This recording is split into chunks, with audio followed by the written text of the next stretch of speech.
Hey guys, today I want to talk about owning your experience, which is a foundational principle for authentic communication. It's about taking responsibility for how we're feeling, for our emotions, instead of essentially blaming other people. I see a lot of blame thrown around, not just on the individual level of relationships, but also like as a society, we're often blaming other people for how we're feeling. And it's kind of like antimatter for connection, right? Like when you're moving towards someone with this energy of like it's your fault and you're to blame, it's almost like you're pointing a gun at them, right? So all they can do is like hide or put up a shield, or maybe they're going to fight back. And I think that I don't think a lot useful happens in that zone. Everyone's in their what's known as the parasympathetic nervous system, the part of your biology that is there to protect you. So that's the part that sends you into fight or flight or freeze.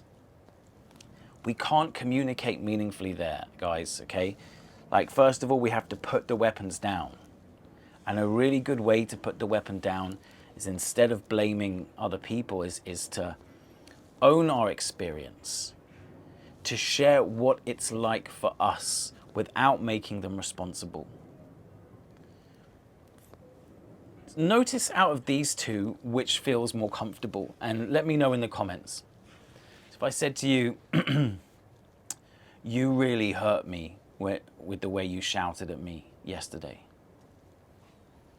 It's different from saying, I notice I felt hurt yesterday when you were speaking to me. Which one feels easier to receive for you? It's like, let's put the weapons down. So it's really empowering, because instead of making someone else responsible for you, you take responsibility for yourself. It creates space for authentic communication, because you also are showing that other person space. Like, you're not going to attack them. You're showing good faith. You're going to meet them, and you're willing to hear what it's like for them to receive this. When we put down the weapons, when we move into connection without fixating on a specific outcome, but maybe just holding, like noticing what we're desiring and moving towards that, then there's really space to meet. So this is the really edgy part of this video now. I'm going to talk about the relationship between women and men. Here we go. So, I immediately felt some tension in my stomach. So what I want to say here is, I feel some fear in my stomach to talk about this. And I also feel like it's like the most important thing to talk about in a way. I saw a recent study which showed that young men and women have more of a distrust of each other than they ever had before. They're having way fewer relationships than before. And they're also more anxious and depressed than ever before. Now, there are lots and lots and lots of reasons for that.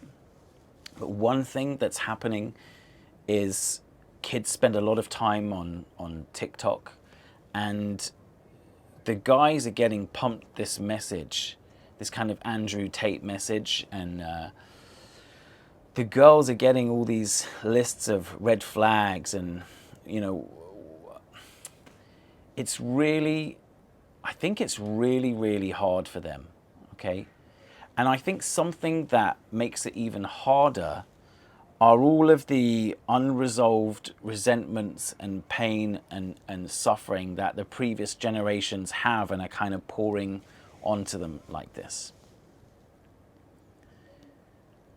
So it's really hard to meet in good faith when you feel like this other group or this other side is like holding this kind of original sin against you.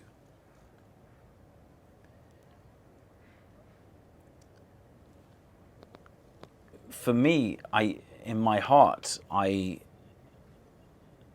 feels really important to me that women and men can trust each other again more, and live in harmony more, and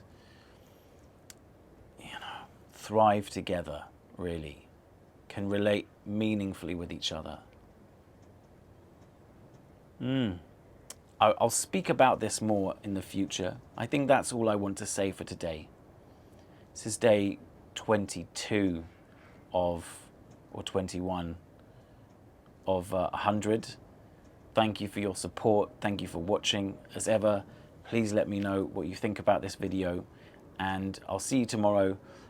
The next postings actually might take a bit more time. I'm heading into the fields tomorrow, so I might not have a chance to upload, but I will stick to my commitment of making one new video every day. Thanks again for watching. Ciao.